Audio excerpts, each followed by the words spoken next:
खुलुमबाय आं किलिकां ब्रह्म बड'लेण्ड बुब्लिनि जानानै बयखौबो बरायना लाबाय दिनै 15 मे 2024 नोंथांमोननो बड'लेण्ड बुब्लिया दिनैनि साना मानि थाखाय मिथिजायो एबा दिनैनि सानाव मा हाबाफारि फालिनाय जायो नोंथांमोननो फारि फारि बड'लेण्ड बुब्लिया फोरमायगोन। दिनैनि सानखौ इन्टारनेशनेल डे अफ फेमिलिस महरै फालिनाय जायो। बोसोरफ्रोमबो मे दाननि 15 अक्ट'आव मुलुगनाङैनो इन्टारनेशनेल डे अफ फेमिलिस महरै फालिनाय जायो। 1993 मायथाइयाव इउनाइटेड नेशन्स जेनेरेल एसेम्ब्लियाव हादोर गेजेरारि नखरफोरनि सान महरै फालिनांगौ होनना थिरांथा लादोंमोन। बे साना नखरफोरजों सोमोन्दो थानाय आयदाफोरनि सायाव सांग्रांथिखौ बांहोनो आरो समाजारि, रांखान्थियारि आरो सुबुं सानखोआरि बिथांखिनि गियानखौ बांहोनो मोनसे खाबु होयो।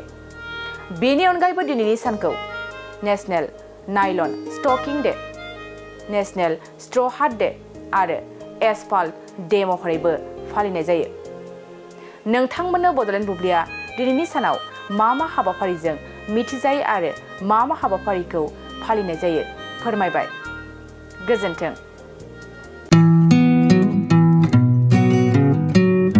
गोजोनथाव खौरां, नोंथांमोननि थाखाय मोनसे गोजोनथाव खौरां लानानै फैदों।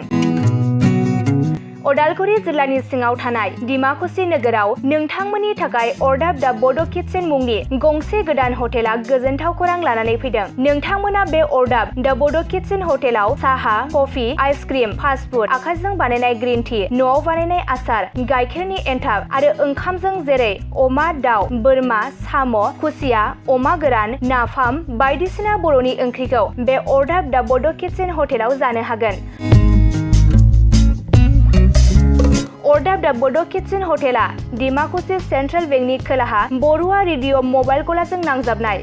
सोरबाफोर अरदाब दा बड' किटचेन हटेलाव बायदिसिना जामुं आदार जानो थाखाय सिगांग्रो अर्डार हरनोब्ला नैबे 8135967290 जामबुं नाम्बाराव कल खालामनानै बुकिं खालामहरनो हागोन। गोजोनथाव खौरां, अरदाब दा बड' किटचेन हटेलाव गोबां न'आव बानायनाय मोजां जाग्रा आदारखौ मोननो हागोन।